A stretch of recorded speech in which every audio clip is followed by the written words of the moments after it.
पवारांपेक्षा powerful. फडणवीसांची माजी मुख्यमंत्र्यांकडे मोठी जबाबदारी.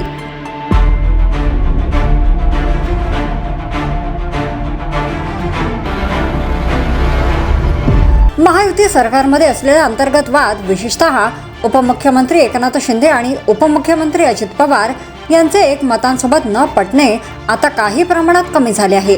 महायुतीत मागून येऊन सुद्धा फडणवीसांचा अजित पवारांवर जास्त विश्वास असल्याचे पाहायला मिळाले, ज्यामुळे फडणवीसांनी वित्त विभागाची मोठी जबाबदारी अजित दादांकडे दिली.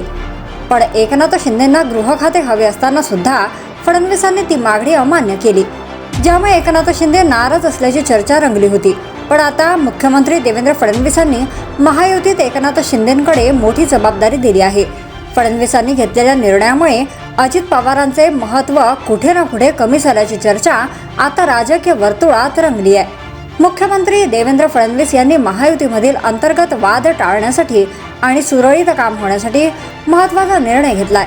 फडणवीसांनी घेतलेल्या निर्णयानुसार यापुढे उपमुख्यमंत्री अजित पवार हे त्यांच्याकडे येणाऱ्या फाईल्स या उपमुख्यमंत्री शिंदेंकडे पाठवतील आणि त्यानंतर त्यांची तपासणी शिंदे करतील.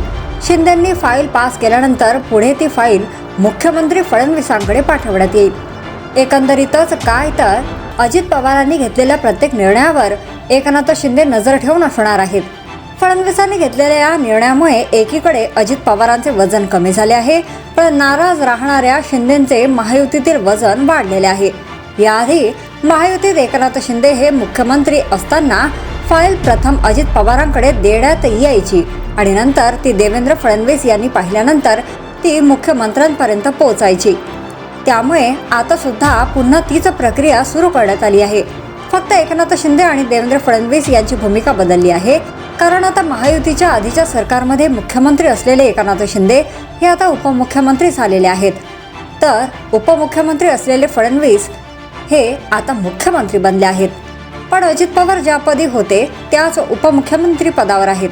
पण आता फडणवीसांनी घेतलेल्या निर्णयामुळे राजकीय वर्तुळात विविध चर्चा रंगली आहे. महत्त्वाची बाब म्हणजे बुधवारी बीड दौऱ्यावर असलेल्या अजित पवारांना पत्रकार परिषदेत याबाबतचा प्रश्न विचारण्यात आला होता. त्यावेळी ते या प्रश्नावर उत्तर देताना संतापलेले पाहायला मिळाले. आपल्याला काय त्रास होतो? काही बळ दिले नाही, तुम्ही बळ आणि कळ काढू नका, असे त्यांच्याकडून थेट उत्तर देण्यात आले. त्यामुळे फडणवीसांनी घेतलेला हा निर्णय अजितदादांच्या सुद्धा पचनी न पडल्याचेच दिसून आले. पण आम्ही तिघेही समाधानी आहोत असे सांगून त्यांनी या विषयावर पडदा टाकण्याचा प्रयत्न केला. परंतु त्याआधी त्यांनी पदाधिकाऱ्यांच्या कार्यक्रमात कोणाचीही दादागिरी खपवून घेणार नसल्याचे म्हटले होते. त्यामुळे दादांनी दिलेला हा इशारा नेमका कोणासाठी होता याबाबतची चर्चा राजकीय वर्तुळात रंगली आहे.